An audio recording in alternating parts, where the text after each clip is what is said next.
The marriage between Donald Trump and Mitch McConnell has come to an end. There are reports indicating that Mitch McConnell is in favor of convicting Donald Trump and wants him gone forever, never wants to speak to him again. So, how did we get here? Obviously, this is in response to the recent episode in which Donald Trump incited a mob of delusional MAGA lunatics to storm the Capitol in a failed insurrection attempt, obviously, thus endangering the lives of Mitch McConnell, amongst others, Vice President Mike Pence, whom they were reportedly there to hang, obviously, Speaker Pelosi, whom they were also reportedly there to kill. So, obviously, in the aftermath of that, understandable that there would be a trial to convict Donald Trump on charges of inciting an insurrection, which is exactly what the charge is, the one charge that's expected to be transmitted from the House to the Senate on Monday. So how do we get here? To recap very quickly, the Republican Party, before Donald Trump came on the scene in 2015, was basically unable or unwilling to be able to compete politically for a majority in Washington. They were deemed, after Mitt Romney lost to a very beatable Obama in 2012, they were deemed unlikely to ever credibly vie for the presidency again. And obviously, their previous president, got elected the first time without a majority of the popular vote. He relied on the Electoral College. And that was basically the conventional wisdom in Washington, was that Republicans, because they're so out of step with the public on economic issues, that they just didn't have it in them until obviously Donald Trump flipped the script. He campaigned on populist economic rhetoric, such as bringing back jobs from the Midwest Rust Belt post-industrialized states that have been outsourced abroad for multinational companies to make profit for the sake of efficiency. He railed against those free trade deals of the Clinton administration in the 90s. He was very vocal in his support for a mass infrastructure spending bill, which obviously would have doubled as a federal jobs program on a par with FDR's Works Progress administration.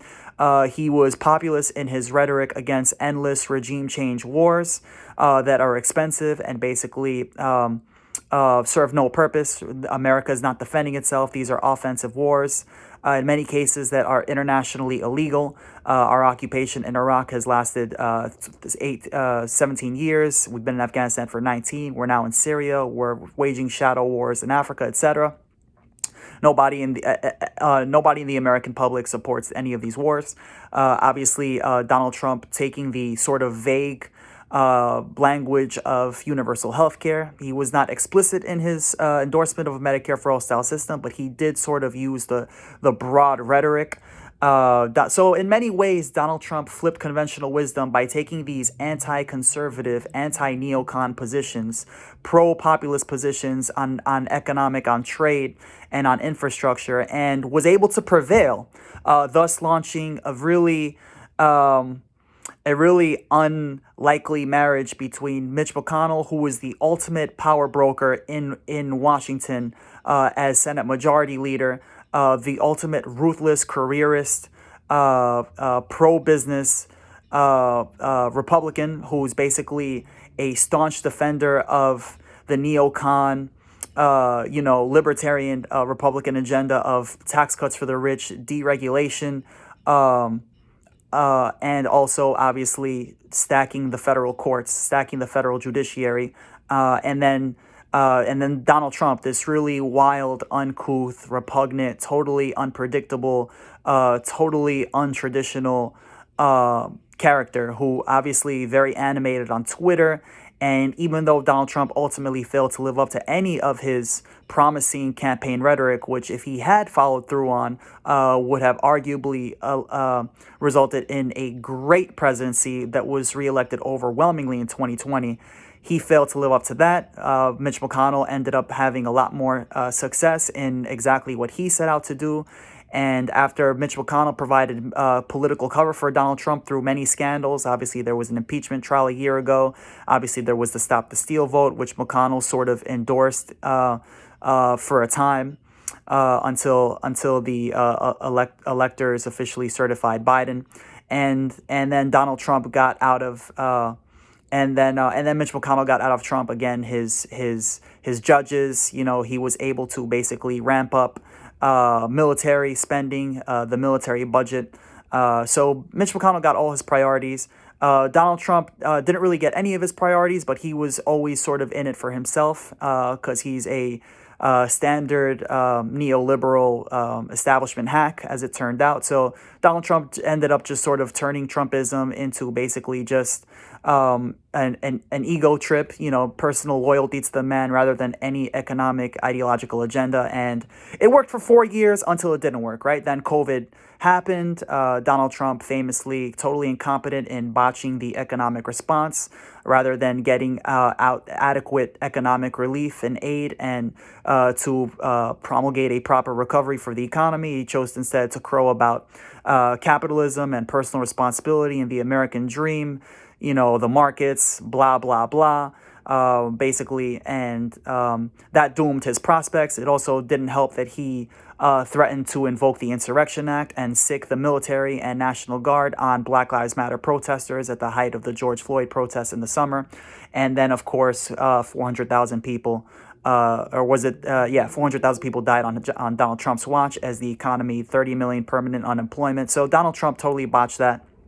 And then on the way out, had a real fuck up when obviously, again, he incited the riot on the Capitol Hill, which obviously endangered the lives of Republicans as well as Democrats in the first branch of government. And so up until that point, I would say that Mitch McConnell was more or less with Donald Trump, and Donald Trump had managed to stave off the inevitable decline in relevance and popular opinion of a loser in an election by convincing enough of his loyalists, his supporters, his base that the election was rigged against him, that it was an illegitimate election, that he lost, and also by obviously coming out publicly and supporting that $2,000 push at the last minute, even though he was totally asleep at the wheel and totally incompetent at actually seeing that through, because again, he was more interested in stroking his own ego with continuing to prioritize his own electoral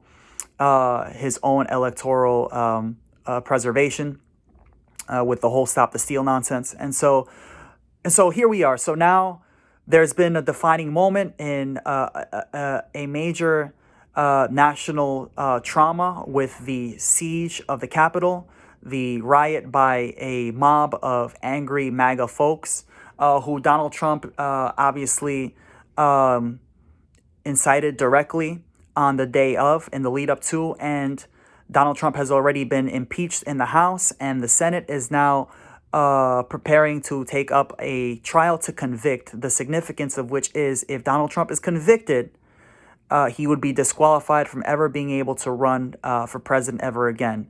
And the reason why that's important is because Donald Trump would want more than anything to remain relevant, to continue to tower over Republican Party politics as the party's leader. He remains the most popular figure in the party, and he wants nothing more than to be the ultimate power player, the ultimate influential player in Republican politics for as long as he can keep that up. And Donald Trump, to be fair, has remained fairly steady in his support, 90% support, 80% support amongst the Republican base up until the Capital City riots. All right, so Donald Trump, you got to understand, even though he lost the election, he still won with 75 million votes, which is unprecedented for a loser. And in fact, the more votes than anyone ever got except for Joe Biden, who actually won the election by 7 million votes. So Donald Trump, even though he got spanked, he still remained immensely popular. There are accounts that, the stimulus checks that were sent out in April, that $1,200 check that had his name on it, that visceral effect of seeing the name of the president on a check that was arriving to doors that really needed it at a moment of desperation and deep, dire uncertainty, that really changed people's minds. Reportedly in states and in districts in Texas around the border, Latinos will tell you that, that influenced them. That convinced them to vote for Donald Trump. So still immensely popular and maintaining tremendous popularity with the base up until the Capital City incident. And so, getting back to Mitch McConnell, who's always been just about, again, wielding power, self-enrichment, standard Republican Party politician. Once he got his federal judges, once he got his bloated military budget, and once, his tax cuts and deregulation of business, that's all that Mitch McConnell has ever cared about. And so now that Donald Trump has lost and is on the way out the door, and Mitch McConnell reportedly believes that Donald Trump is responsible for Republicans relinquishing control of the Senate in the Georgia runoffs. Mitch McConnell, and obviously in addition to being personally threatened directly when the mob came for him and Congress on January 6th, endangering his own life, putting him and his congressional elites on the front line. That obviously had an impact, as well as you're seeing corporate America flee from Donald Trump. Obviously, Donald Trump has been deplatformed by virtually all influential social media platforms. Twitter has deplatformed him, Facebook, Instagram, I think Reddit even. He basically has been totally abandoned by corporate. He's even had his lines of credit cut off by Deutsche Bank. So he's totally vulnerable now, more than ever. And he's lost, and he's endangered the lives of Mitch McConnell, and he's threatening to run again. And for that reason, he's threatening to run again. I think most important above all, Mitch McConnell is seeing this, as are many others in the Senate Republican caucus, as a moment of truth, a moment of reckoning for the Republican Party with regards to what are we going to do going forward. Are we going to trot out Nikki Haley, which is being drummed up as a potential 2024 candidate? Is it going to be, I know some people would like to see Mitt Romney. Josh Hawley has obviously been auditioning with his antics on January 6th, fighting the certification of the Biden vote. Ted Cruz has obviously had his own audition, doing the same thing. Even though he's intensely disliked by McConnell and Senate Republicans, he's another career hack, careerist, ambitious politician. And so if Donald Trump continues to dangle, regardless of his actual intent, right, he may only be half-assing it, as he so often does with everything. He may not be serious about running again, but if he gets to maintain the influence that comes with dangling his name out there as a contender, then that basically jeopardizes the ability of the GOP to ever shed their party of his influence for the foreseeable at least 4 to 8 years. And so, given all those factors, here we are. And the ultimate marriage of power and inconvenience, as CNN is reporting. The New York Times also reported that Mitch McConnell reportedly never wants to speak with Donald Trump ever again, which is really interesting.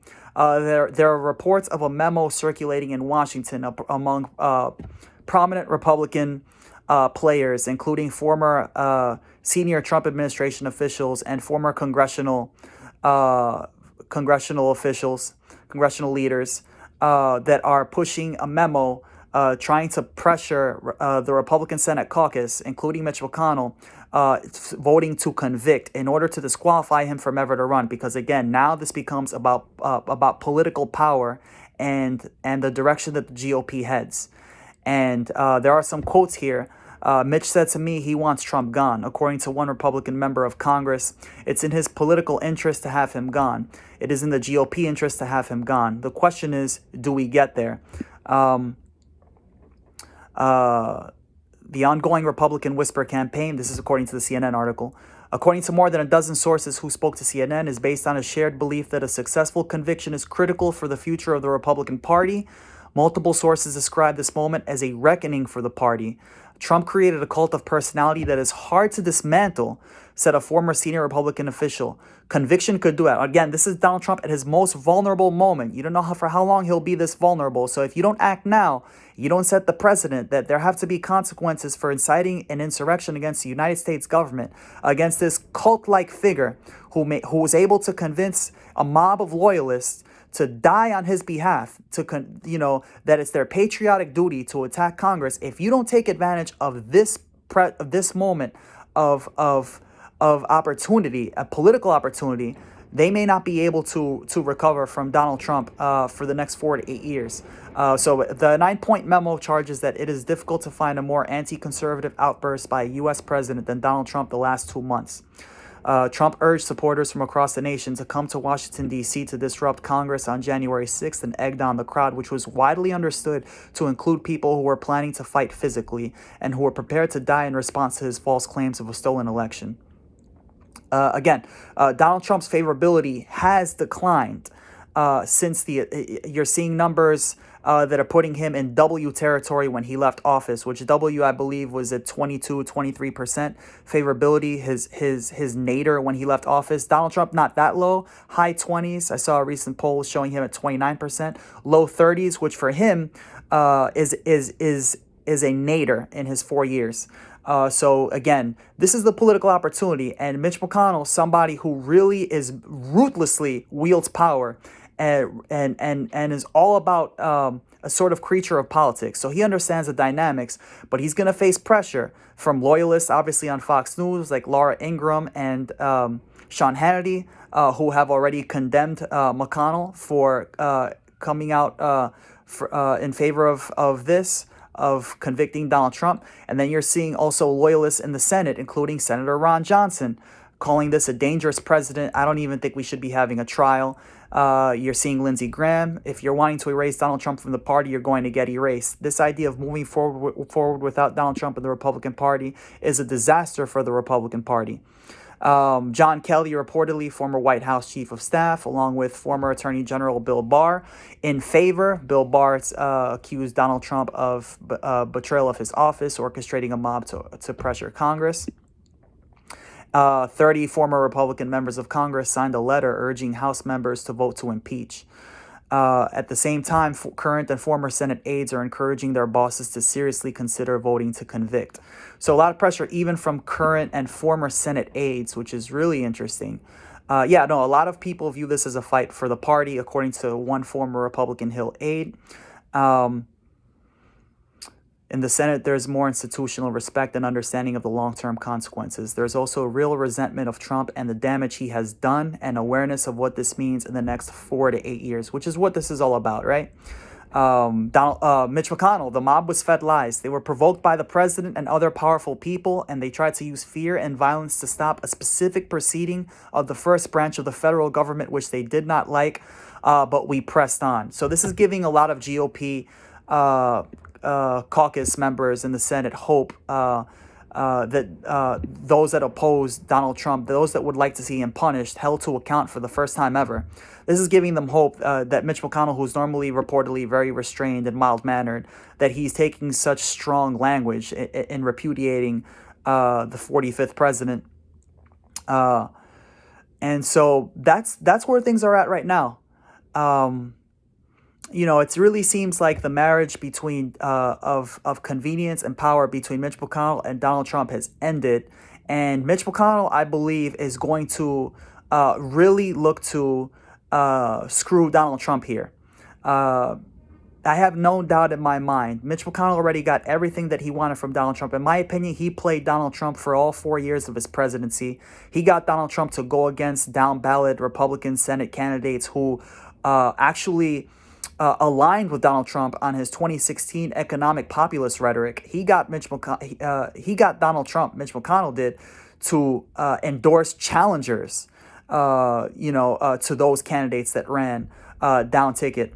I believe in Alabama, in Kansas.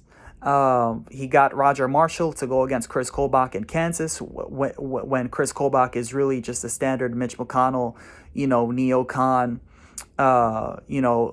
type Republican, pro-business Republican. And so Mitch McConnell has always played Donald Trump, and Mitch McConnell always, since I've been following politics, plays his political opponents. And I do believe that Donald Trump is going to end up being convicted as well. He should. Donald Trump obviously should be disqualified. I think he should also be held to account for a whole bunch of other unrelated crimes, whether in office or out. Obviously, the violation of the emoluments clause. Obviously, with regards to, again, taking money from the Saudis through his Trump hotels, and then turning around giving them multi-billion-dollar weapons deals as they pursued a genocide in Yemen. Obviously, financial crimes with regards to tax fraud and inflating the value of his assets when bragging versus devaluing the value of his assets for tax purposes. So all sorts of sketchy stuff, probably money laundering as well. Obviously, violation of campaign finance laws. Obviously, obstruction of justice, as reported by Robert Mueller. So a slew of reasons why Donald Trump should in fact be prosecuted under the full extent of the law in certain instances in which he's already been found guilty. But I do think that when you add the political elements here, Donald Trump views Mitch McConnell views Donald Trump as responsible for costing Republicans the Senate, and corporate America, which Mitch McConnell is very loyal to, is basically saying this guy is toxic. We got to get out.